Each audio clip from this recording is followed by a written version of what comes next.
성현씨 필름. 누가 할 거야, 인사? 내가 2번 했으니까 네가 해야지. 바다를 사랑하는 실러버 여러분 안녕, 송현씨입니다. 안녕. 자네입니다. 또 까먹었어? 시짝꿍 자네입니다. 오늘은 지난번 막탄 편에서 예고를 해드린 대로 보홀에 대해서 얘기를 할 거예요. 전희 강사님은 막탄에서 먼저 강사 생활을 하셨고 나중에 보홀로 옮겨서 보홀에서도 강사 생활을 하셨어요. 그쵸?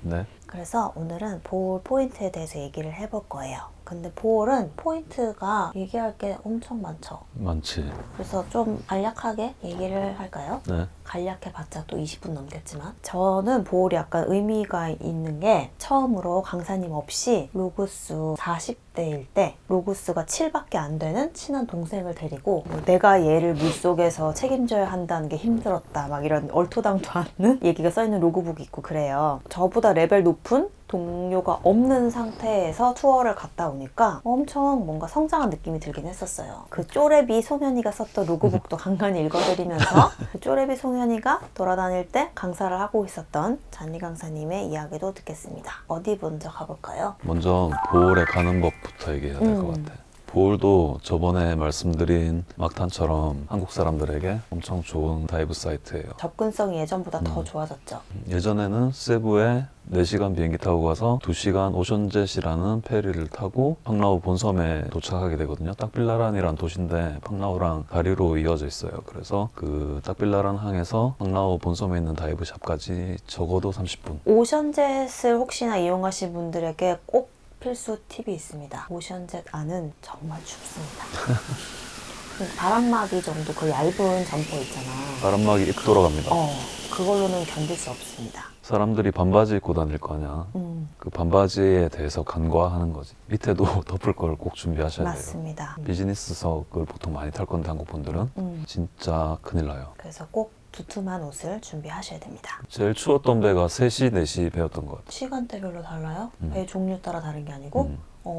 그 중에는 그 승무원들한테 온도를 조금 높여주세요라든지 에어컨 꺼주시면 안 돼요라고 얘기를 하는 분들이 있을 건데 안 먹힙니다.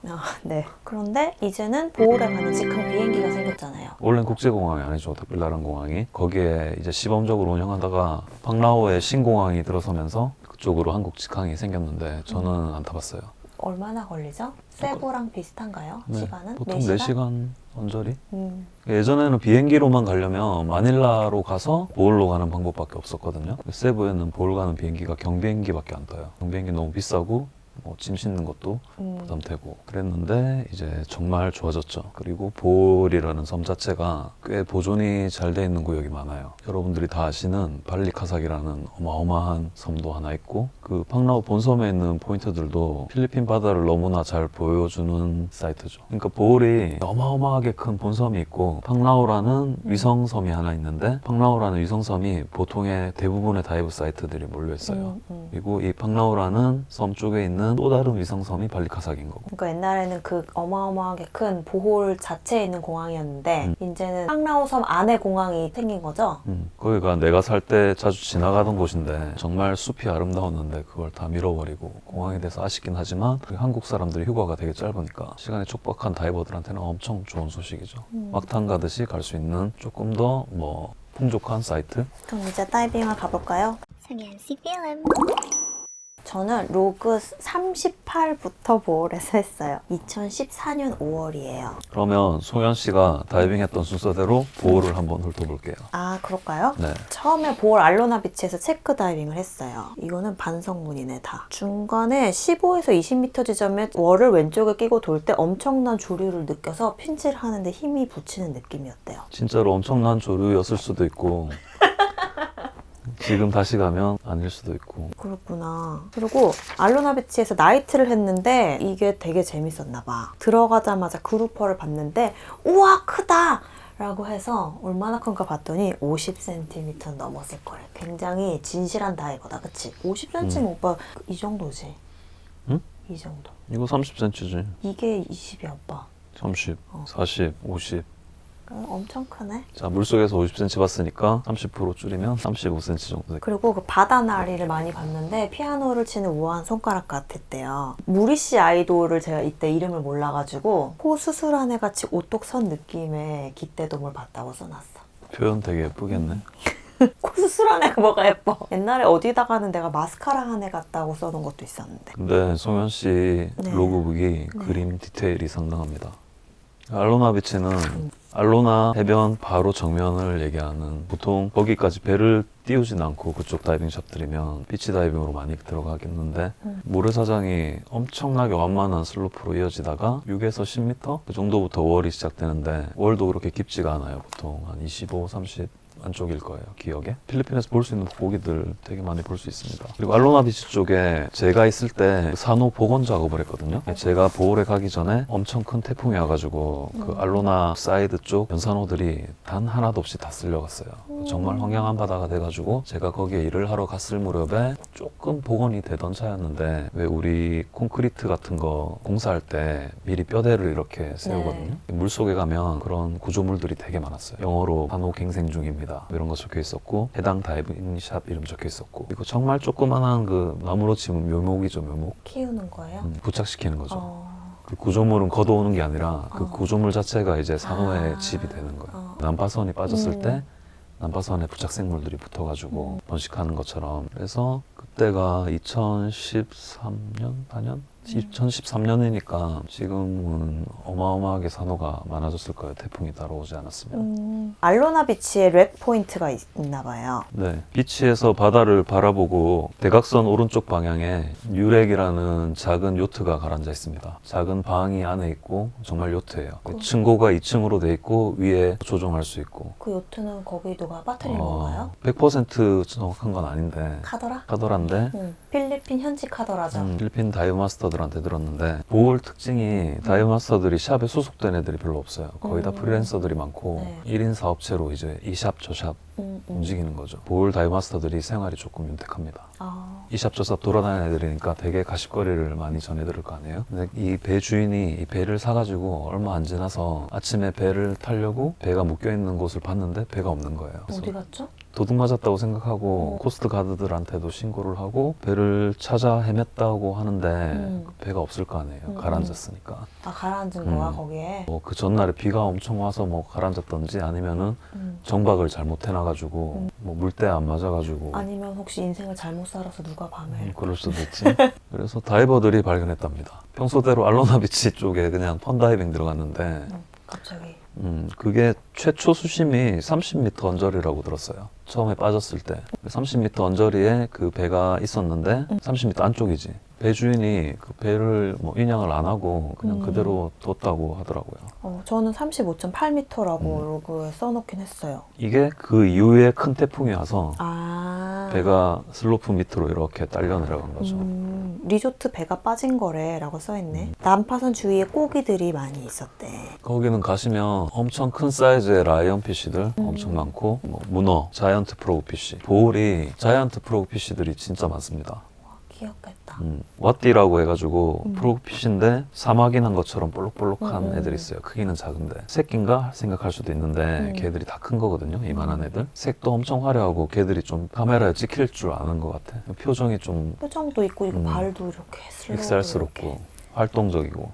렉은 어드밴스까지 배우고 펀다이빙으로 보통 많이 가는데 엄청 좋아하죠, 사람들. 푼돛? 푼돛? 푼돛이 제가 PUNGTUD라고 하고 괄호 열고 한글로 뽕돛 이렇게 써놨어요. 뽕돛. 근데 원래 발음은 PUNTOD가 아마 정확한 명칭일 그래? 거예요. 잘못 썼네. 푼폛이고, 알로나에서 우리가 바다를 바라봤을 때 제일 오른쪽 끝이에요. 푼폛을 넘어가면 보홀에는 비치가 두 종류가 있거든요. 네. 알로나스 쪽 사이드랑 반대쪽 사이드랑. 보홀은 지역적인 강점이 태풍이 오더라도 다이빙을 진행 못하는 날이 없어요. 이게 디커플링 돼가지고 알로나랑 발리카삭 쪽이 바람이 몰아쳐가지고 파도가 심해서 배가 못 뜨면 섬 반대쪽에 있는 돌로비치 쪽은 엄청나게 잔잔할 때가 있고, 아주 높은 확률로 디커플링 돼가지고 움직이거든요. 보통 다이빙 샵들이 모두 다 알로나 쪽에 몰려 있으니까 이쪽 바다가 다이빙을 못할 상황이 되면 그날은 반대쪽 바다의 돌로비치라는 곳에 가서 모든 다이빙 샵 기업들이 다 다이빙을 해요.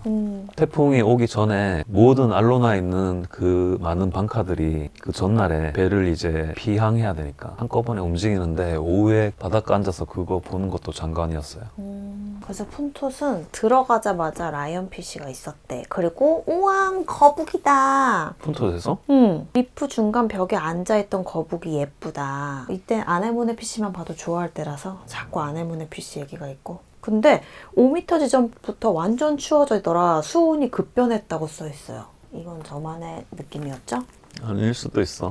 푼톳 쪽에서 이쪽이 거의 두마게티하고 바라보는 쪽이거든. 이쪽은 허한 거야. 그냥 큰 해류가 아마 흐를 거고. 수온이 급변하기도 해, 그쪽이. 아, 그래요? 그리고 푼톳이라는 포인트는 제가 엄청 좋아했던 포인트입니다. 제가 살 때 다이어마스터한테 엄청 마법사 책 같은 걸 선물로 받은 거예요. 되게 오래된 책이었는데 거기에 걔가 해머헤드 포인트가 적혀 있다고 그랬었거든요. 아, 보물지도 같은 걸 준 거야? 근데 거기 GPS 좌표가 적혀 있었어요. 그 뭐 족보처럼 애들이 다루면서 나한테 선물로 준 건데 내가 맛있는 거 사주고 얻었지. 그래서 그 GPS 좌표를 찍어보니까 그 푼톳 쪽인 거예요. 해머헤드를 그때는 당연히 있겠지 생각하고 봐야 되니까 푼톳 다이빙을 펀다이빙을 했습니다. 했는데 당연히 못 보지. 없으니까. 사람들이 오빠를 낚은 건가요? 근데 내가 또 집념이 있잖아. 그래서 제가 그때 더블 탱크를 메고 가마키채를 충분히 챙기고 시장에 아침에 가가지고 돼지 간을 샀지. 돼지 생간을 샀습니다. 양쪽 포켓에 집어넣고 상어를 기다렸어요. 쭉쭉 짜면서 피를 흘리면 상어가 올 것 같았으니까. 그리고 그때는 내가 큰 카메라 아니라 고프로 들고 있었으니까 한쪽에는 고프로를 들고 쭉쭉 짰는데 그냥 잡어들만 오더라고. 근데 와가지고 이렇게 물면 어떡하려고? 다리를? 그런 생각 못했어. 상어는 안 문다고 생각했으니까. 근데 제가 그 마코샤크 볼 때 피를 흘려서 상어 유인하는 걸 직접 봤는데 거의 3시간 동안을 일정하게 피를 계속 흘리니까 이제 얘가 오고 그랬거든요. 안 오길 다행이네. 오빠 왕 물었으면 어떡해. 간을 빼서 던지면 되지. 상어가 오빠보다 빠를 수도 있잖아. 당연히 빠르겠지. 푼톳은 제가 친한 동생들하고 테크니컬 다이빙을 많이 들어갔는데 제가 거기는 75m까지 들어가 봤는데 75m부터 한 25m까지 부채산호가 끊이지를 않았어요. 좀 급한 경사의 월이었는데 75부터 정말 대형 부채산호들이 이런 식으로 넉넉히 봤었습니다. 그때 제가 카메라 장비가 좋지가 않아가지고 라이트도 비디오 전용 라이트도 아니었고 뭐 영상은 없어요. 정말 기회가 된다면 가보시면 좋을 것 같아요. 성현씨 필름. 칼리파현? 아까 뉴렉 우측편에 보면 모래 슬로프가 좀 예쁘게 이어진 그냥 일반적인 심심한 모래가 아니라 이런 모래 슬로프가 이어진 월도 있고 모래 슬로프도 있고 거기가 원래는 월이었대요. 칼리파현이. 근데 엄청 큰 태풍 와서 모래가 이렇게 덮여서 월이 사라진 거예요. 바다의 힘이 대단한 거지. 그랬는데 생물들이 거기에 맞게 또 정착해가지고 되게 아기자기합니다. 새들백 니모들도 많고 학생들이 좋아하는 건 거나드? 성대라고 그러죠. 날개 달린 물고기. 이렇게 펴고 얇은 보고처럼 생겼는데 큰 날개 달린 애들. BBC 아르코? 이것도 알로나 쪽 포인트예요? 네. BBC 리조트 보홀 비치클럽이라는 큰 리조트인데 거기가 아마 팡라오 섬에서는 화이트 비치 규모가 제일 큰 곳이에요. 데이트립으로 사람들이 많이 가는 곳이기도 하고 해양 액티비티도 많고 제가 보홀을 처음 놀러 가봤을 때 가봤던 곳이에요. 필리핀 친구랑 그 마리우스. 마리우스 유튜브 나오면 좋아하겠다. 캣피쉬가 많이 있었대. 그리고 여기 홀이 있어요. 홀로 들어가면 사진을 찍어주신다는데 앞에 체험 다이버가 엄청나게 모래 부유물을 일으켜서 근데 홀을 통과하니 리프가 이어지는데 바닥에 보랏빛 줄무늬 뱀이 정말 예뻤대. 보랏빛 맞아? 불빛이 없어서? 아르코라는 포인트. 근데 난 BBC 아르코를 같이 써놓은 거는 같이 보고 올라온 건가? 왜냐하면 이게 육지면 이쪽이 BBC, 아르코, 뭐 호요호이 뭐 이런 포인트들이 다 있는 거야. BBC 포인트는 지프니 렉이 있습니다. 필리핀 가시면 한 번씩 타보신 분들도 있을 건데 지프니를 일부러 빠뜨려 놨어요. 제가 있었을 땐 한 3대 정도? 귀엽겠다. 나 왜 못 봤지? 근데 그 지프니가 뚜껑이 있는 지프니가 아니라 뚜껑은 덜어내고 핸들이랑 자동차 뼈대랑 뭐 타이어들만 살아있는 그쪽에 뭐 맨드라미 산호들도 많고 일반적인 연산호들이 굉장히 많아요. 거기는 좀 짬 형식으로 산호들이 있는 것 같아. 그러니까 원래 완전 그냥 황량한 모래사장인데 거기에 리조트 측에서 뭔가 구조물을 빠뜨리니까 그 구조물 중심으로 산호가 이렇게 군락을 형성한 것 같아. 그쪽에 뭐 로그북에 써져 있는 대로 뱀도 많고 모래다 보니까 가든힐이라든지 여기는 숭어도 많아. 그리고 아르코라는 포인트는 BBC 이쪽 포인트인데 아르코는 지형 자체가 좀 주식 왔다 갔다 하는 주식 그래프처럼 생겼어요. 그러니까 우리가 물 위에서 이렇게 딱 봤을 때 월이 이렇게 있으면 깎아지른 절벽이 있고. 네? 보통은 뭐 롤러코스터 이렇게 얘기하는데 주식 그래프라 얘기했어. 미안해. 그래서 이렇게 내려가면 위에서 봤을 때 완전 한 일자로 깎아지른 절벽이 있고 월이 이런 슬로프 모양도 있을 거고. 근데 아르코는 이런 모양이야. 이런 모양. 그러니까 월 타고 가다가 잠깐 들어가서 구경하고 나오고 이런 지형이 되게 많아요. 나 그런 거 좋아. 그리고 이쪽에 홀들이 되게 많거든요. 대표적인 큰 홀이 있는데 팔라우 블루홀처럼 메인 홀이 하나가 있고 이쪽으로 내려가도 막혀 있는 게 아닙니다. 막혀 있지가 않고 바다는 보이고 딱 이거지. 여기서 들어가서 바깥쪽 블루워터 쪽 보이고 이쪽 벽면에 홀이 이만큼 파져 있으니까 놀다가 작은 홀로 빠져나올 수도 있고. 일단은 천장이 있는 곳이기 때문에 에어 커튼들이 발생을 해요. 홀에 사람들 많이 들어가서 나와보면 그 홀 주변의 바닥에서 버블들이 막 올라오고 되게 예쁩니다.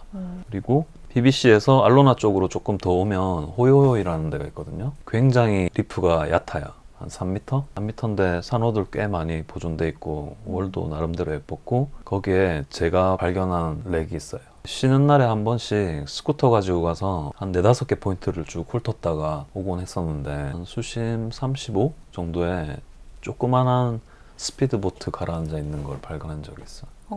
근데 누구한테 물어봐도 그걸 몰라? 존재를? 전부 다 물어보는 건 그거지. 엔진 달려있디? 엔진은 없었어. 그 렉 자체가 근데 꽤 오래된 렉 같았어요. 부착 생물들이 많았던 걸 보면. 포인트 이름이 렉 포인트가 아니길래 배가 너무 작아서 그런가? 촬영했어요 그때?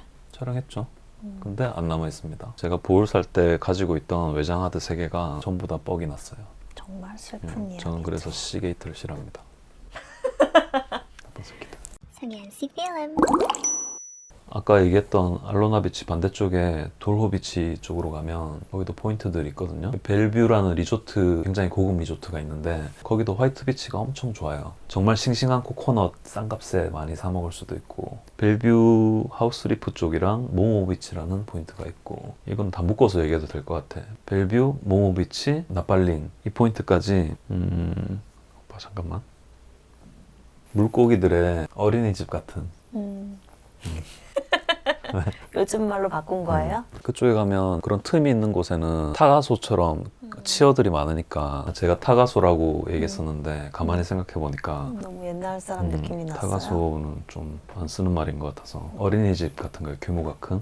그 도로비치는 사슴 뿔산호라고 많이들 그러는데 딱딱한 뿔처럼 이렇게 막 난산호들 군락이 엄청나게 넓게 돼 있어요. 그런데 보면 왜 카디날 피쉬나 정말 크기가 작은 뭐 바슬렛들, 안티아스들이 숨기가 좋은 환경이거든요. 경험해 보셨을 거예요. 월을 따라서 내가 유영을 해서 가고 있는데 저 멀리서 엄청나게 작은 물고기들이 월 바깥으로 쭉 나왔다가 내가 다가가면 슉 들어가고 쭉 나왔다가 슉 들어가고 그 장면 되게 좋아하는 사람들 많을 건데 엄청나게 많은 무리들을 볼 수가 있어요.